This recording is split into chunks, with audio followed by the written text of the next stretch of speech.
Assalamualaikum warahmatullahi wabarakatuh.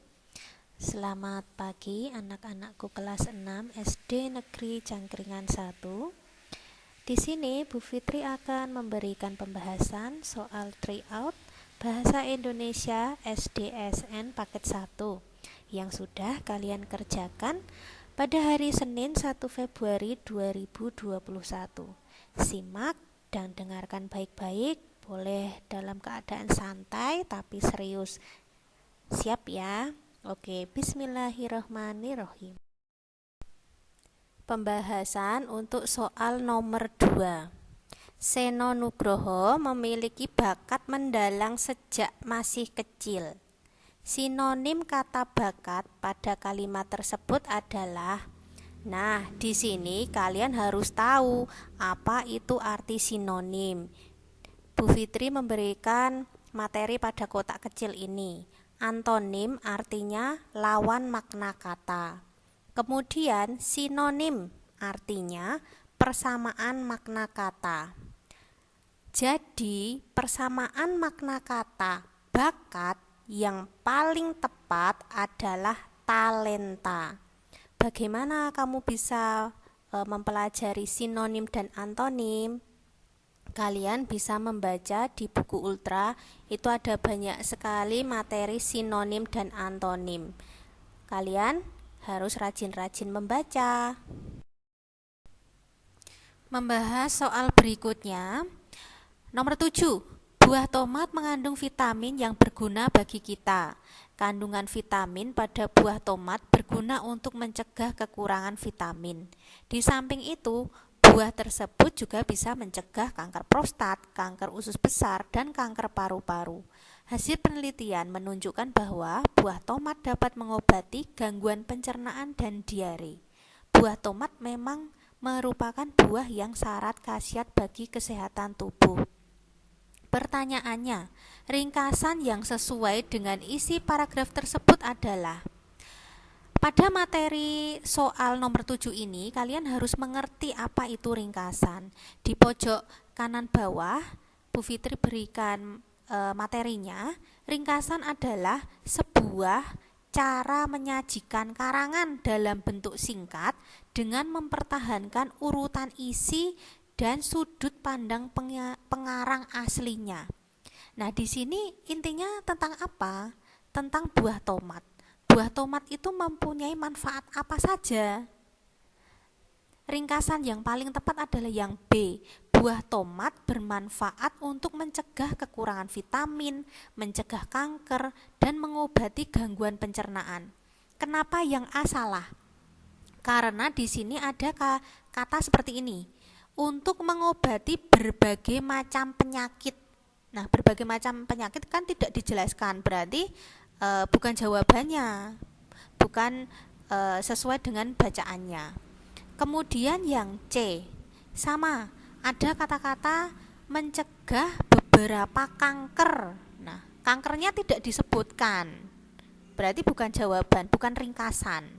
Yang D juga sama, memiliki banyak manfaat untuk menyembuhkan bermacam penyakit. Yang D ini juga tidak disebutkan penyakitnya apa, jadi itu bukan ringkasan. Jawaban yang tepat adalah B, dijelaskan penyakitnya apa, kanker dan gangguan pencernaan dan kekurangan vitamin. Nomor 10. Di sini pertanyaannya tentang jenis paragraf. Mari kita baca. Kekuatan daya konsentrasi manusia itu rata-rata hanya 2 hingga 3 jam. Dengan kata lain, waktu ideal belajar pada malam hari yaitu kira-kira pukul 18 hingga pukul 21. Di luar batas kekuatan itu, bila dipaksakan, hasilnya tidak akan maksimal. Jadi, belajar 2 hingga 3 jam secara rutin lebih baik daripada belajar mendadak dengan waktu yang lama. Pertanyaannya tentang jenis paragraf. Pilihannya ada narasi. Narasi itu adalah Nah, di pojok kanan bawah Bu Fitri berikan penjelasannya. Narasi, itu pasti ada tokohnya, ada urutan waktu, ada urutan kejadian. Misalnya kemudian, urutan waktu misalnya kemudian, setelah itu, 2 jam kemudian. Nah, itu maksud urutan waktu. Kemudian yang B, persuasi. Persuasi adalah paragraf yang intinya, isinya tentang ajakan. Biasanya ada kata-kata marilah, ayo. Nah, itu adalah persuasi. Kemudian yang C adalah eksposisi. Eksposisi adalah pemaparan yang berisi informasi, pengetahuan, menjelaskan sesuatu, biasanya berupa kiat-kiat atau petunjuk yang dapat menambah wawasan pembacanya. Tidak bersifat mempengaruhi, jadi membaca hanya untuk menambah wawasan. Kemudian yang D, argumentasi, artinya berisi pendapat disertai dengan alasan yang kuat dan bukti untuk meyakinkan. Berdasarkan paragraf di atas tadi, yang paling tepat yang mana? Yang C, eksposisi. Tujuannya adalah untuk menjelaskan sesuatu, yaitu menjelaskan apa? Kekuatan daya konsentrasi manusia. Untuk apa? Untuk menambah wawasan pembaca. Nah, sekarang kamu tahu toh, kalau malam hari belajar yang ideal itu kira-kira hanya pukul 8 hingga 21. Nah, kalian bisa memahami ya jenis-jenis paragraf berikut ini. Jadi besok-besok kalian bisa mengerjakan soal yang sama. Memasuki nomor 33. SD Abadi mengevaluasi pembelajaran daring yang dilakukan siswa dengan mengisi Google Form. Pembelajaran daring membuat siswa jenuh, malas belajar, dan penyalahgunaan gawai. Semua siswa yang menyatakan bosan dengan pembelajaran jarak jauh, sebagian besar siswa menggunakan gawainya untuk membuka media sosial dibanding materi pelajaran. Pertanyaannya, kalimat yang sesuai untuk melengkapi laporan tersebut adalah, kata kuncinya adalah di sini, semua siswa, dan ada kata sebagian besar. Berarti juga ada sebagian yang lain. Nah, mana yang sebagian yang lain? Sebagian yang lain itu yang mana? Jawaban yang tepat adalah B, di antara mereka. Nah, di antara itu kan sebagian yang lain, enggan belajar dan mengerjakan tugas yang diberikan guru. Kalau yang A salah, kenapa? Karena di sini masih tekun menyimak pelajaran dan mengerjakan tugas. Nah, di sini kan ceritanya tentang siswa jenuh, malas belajar. Nah, bukan jawabannya. Yang C kenapa salah?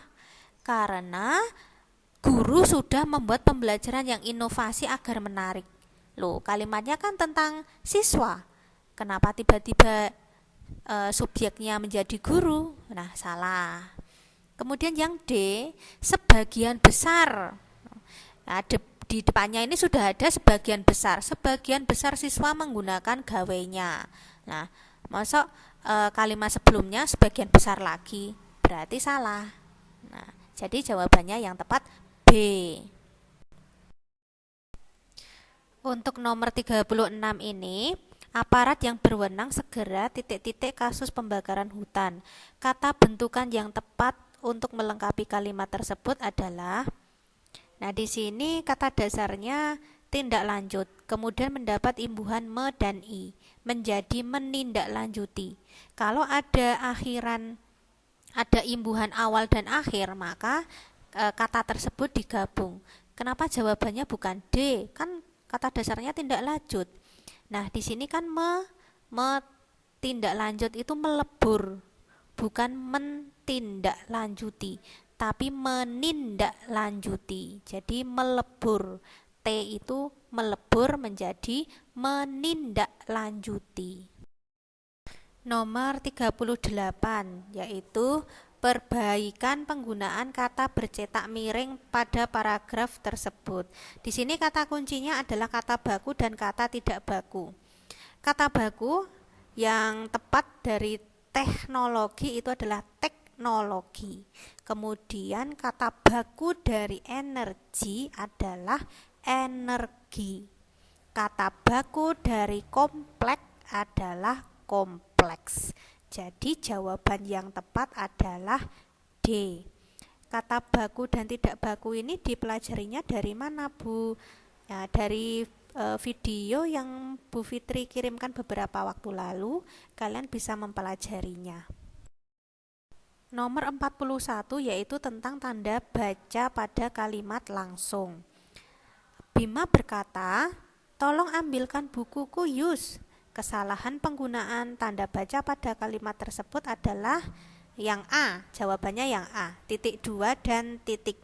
Jadi kalimat yang benar adalah Bima berkata, koma, tanda petik, tolong, koma, ambilkan bukuku, koma, Yus, tanda seru, tanda petik. Karena kalimat langsung, jadi menggunakan tanda petik. Kemudian karena kalimat perintah, jadi menggunakan tanda seru.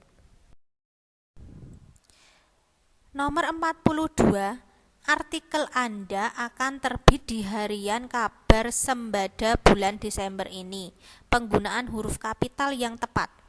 Pertama, kalian harus tahu bagaimana cara menggunakan huruf kapital atau di saat apa menggunakan huruf kapital. Huruf kapital digunakan ketika 1. Awal kalimat, 2. Sapaan kata Anda, 3. Nama bulan, nama tempat, nama judul itu menggunakan huruf kapital. Nah, mana yang paling tepat? Yang tepat adalah C. Artikel awal kalimat berarti A-nya huruf besar. Anda adalah sapaan, maka menggunakan huruf kapital.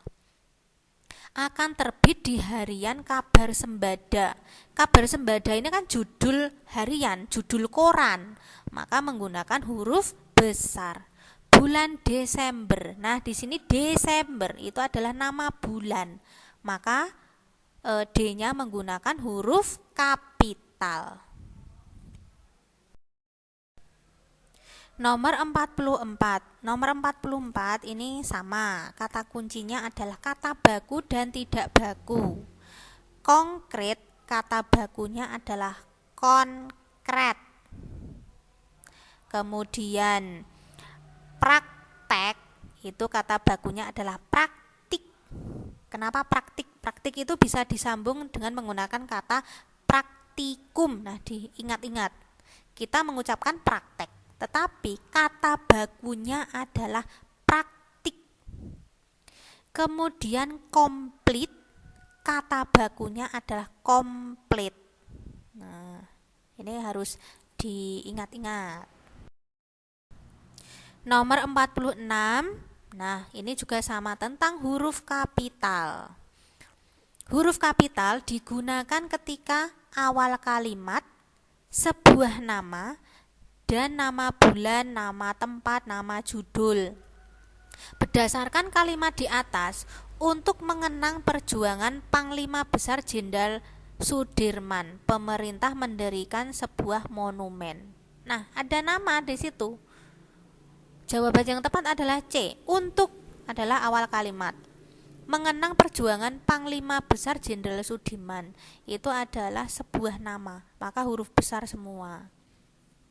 Kenapa monumen tidak huruf besar? Karena monumen tidak disertai nama monumennya. Jadi monumennya, M-nya itu huruf kecil.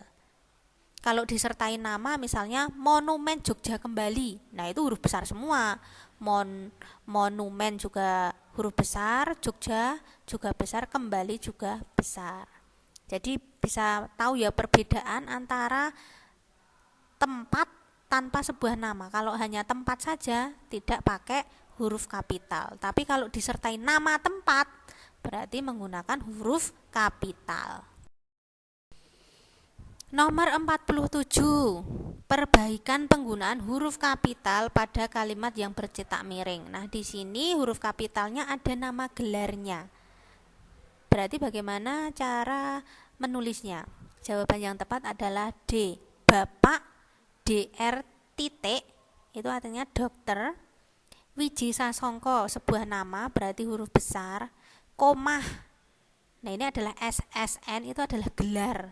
Maka ditulis komah S huruf besar, titik S huruf kapital, N kecil, kemudian titik. Pertanyaan nomor 48 yaitu tentang perbaikan tanda baca pada kalimat yang dicetak miring. Ini hampir sama dengan kalimat-kalimat sebelumnya, adalah kalimat langsung. Kalau kalimat langsung menggunakan tanda petik. Karena ada lebih dari satu benda yang diambilkan, menggunakan tanda komah, bukan titik dua, komah. Jadi jawaban yang tepat adalah B. Tanda petik din, komah. Din itu adalah panggilan toh. Kemudian diberi tanda komah. Tolong ambilkan termos, komah, bubur instan, komah, dan celemek makan milik adik, komah, ya. Karena ini kalimat perintah menggunakan tanda seru. Kemudian tanda titik. Suruh ibu titik. Pertanyaan nomor 49 yaitu sama dengan menggunakan tanda baca. Jawaban yang benar adalah C. Nah, ini simak penjelasan berikut ini. Hai. Nah, di sini komah. Hai kan menyapa. Komah. Nur sahabatku. Titik. Bagaimana kabarmu? Sebuah pertanyaan. Jadi menggunakan tanda tanya. Mudah-mudahan kamu beserta keluarga dalam keadaan sehat dan bahagia. Karena ini kalimat berita, maka menggunakan tanda titik. Berarti jawabannya yang tepat adalah C. Nomor 50. Perbaikan kesalahan penggunaan tanda baca pada kalimat bercetak miring. Yang bercetak miring adalah, kita akan liburan ke pantai mana, Kak? Tanya Hoga. Nah, di sini sudah jelas bahwa sebuah kalimat pertanyaan, ke pantai mana, Kak? Berarti nanti kamu pilih jawaban yang ada tanda tanya. Jawaban yang ada tanda tanya adalah A dan D. Mari kita simak baik-baik. Karena Kak tadi kan sapaan ya. Sapaan, maka jawabannya kalau sapaan tadi menggunakan apa? Menggunakan tanda koma. Jadi jawaban yang tepat adalah D. Kita akan liburan ke pantai, komah, Kak. Kita akan liburan ke pantai mana, Kak? Nah, mana, komah, Kak, tanda tanya, petik tanya, Hoga, titik. Terima kasih kepada anak-anakku kelas 6 semua sudah memperhatikan, sudah menyimak penjelasan dari Bu Fitri. Bu Fitri harap dengan menyimak penjelasan tadi, pembahasan tadi, kalian semakin paham tentang bagaimana cara menjawab soal-soal atau memahami soal-soal sehingga bisa menjawab pertanyaan dengan benar. Semoga pada tryout-tryout berikutnya kalian bisa mendapatkan hasil yang maksimal. Ingat, belajar boleh santai tetapi harus serius dan harus rajin belajar. Siap semuanya? Ya. Bu Fitri akhiri. Wassalamualaikum warahmatullahi wabarakatuh.